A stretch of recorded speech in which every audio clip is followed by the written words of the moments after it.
This is my review on the Animal Akimbo cranks. Alright, this is the box that you're seeing. They come in a very nice box, actually. I was surprised when I got them. Nice Griffin logo on the front. Akimbo on the...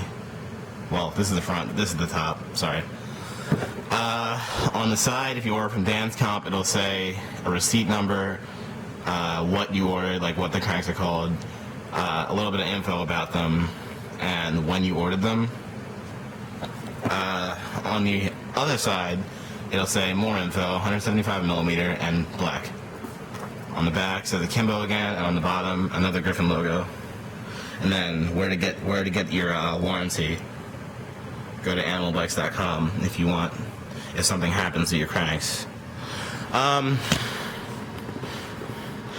Opening up the box when I got these, just wanted to say I bought these cranks about 7 months ago in August.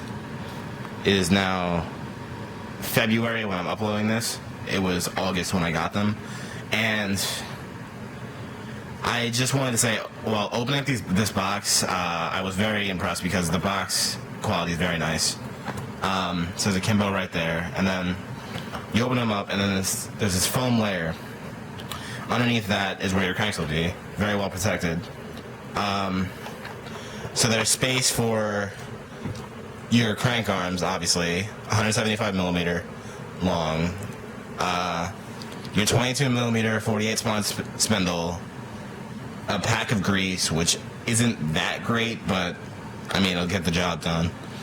Crank puller, which I still have in here. 2 sprocket bosses, one nano drive, and 1 normal. And then these 2 things, which I cannot for the life of me remember what they're called, but oh well, you know what I'm talking about. The things that go on the end of your spindle. Now let's go see what the cranks actually look like. These are my Animal Akimbo cranks. They are 175mm long, have a 22mm spindle, and they come in black and chrome now, as of, I think, as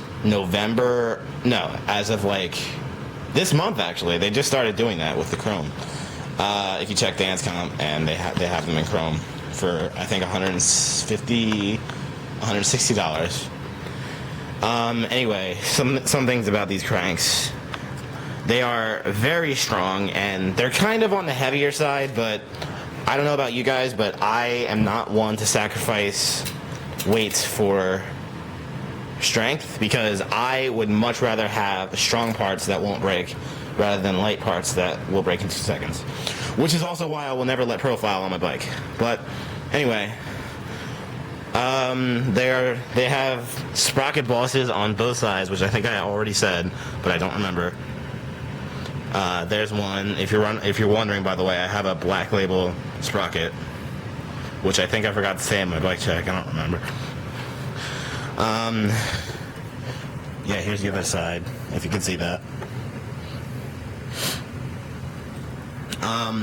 The ends use 8mm metric Allen keys. If you want to take this out, I'm not going to, but if you wanted to.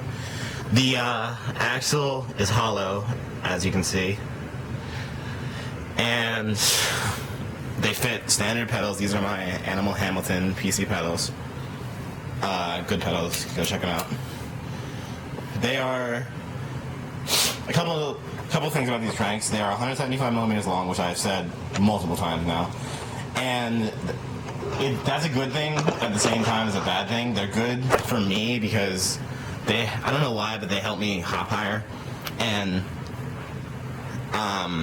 the only bad thing is that, if you can see, it's very close to my peg. Well, my pedal is to my peg. And sometimes because I have big feet, size 12, it's not that big, but sometimes my foot will get caught on my peg, and that kind of sucks, but doesn't really affect anything. Other than that, these are amazing cranks. The only thing that sucks about these things is that the grease that they come with, and the first, like, maybe 2 times that you'll pull your Like the first time you put your cranks in, it will be impossible to get them in. And don't think that they're broken, because when you get them and you're wondering why they won't go in easily, it's just a pain in the ass. And I used the entire grease packet the first time. I put a ton of grease on the inside of the crank arm and on my spindle, and I used the crank puller tool. It took me about 5 hours to get my cranks on. But once you get them on, the second time should be easy to get them on and off. I've taken these cranks off about 3 times now. Not for any particular reason, just for some bike maintenance. Actually, I got a new sprocket, which is the reason why I did that. But yeah, these once you take them off a couple more times, they'll be easier to put on and off. Also, one other thing about these cranks is that the crank puller tool that it comes with, this thing, I've used it once now. No, I've used it 3 times. Sorry, I don't know why I said once. And it's starting to get bent up. I've been using like a regular steel hammer to smack the cranks out. And if you don't know how the crank puller works, by the way, you just put this end in. If you want to put your crank arm in, and it's not already, if you want to put your crank arm on your spindle, sorry, you just put this washer in right here, and then put it in, and then take a 22, or I don't actually know how big this part is, but I've just been using an adjustable wrench and just turn it clockwise until they're as far in as you want them to be. And to take them out, you just take the spacer out, it just falls right off, and take a hammer and just smack them out. I like that it comes with a crank puller though, because I've had fit indent cranks, and they don't come with one of these. So they're kind of a pain in the ass to get in when you have them. But anyway, guys, that's been my interview on the Animal Akimbo cranks. If you're thinking about buying these cranks, please do. They are very good cranks, and they are worth the money. And they're actually not that expensive compared to some cranks I've seen. But they're worth the $160, I think it is. So yeah, get yourself a pair of these. Like and subscribe, and thank you for watching. Bye.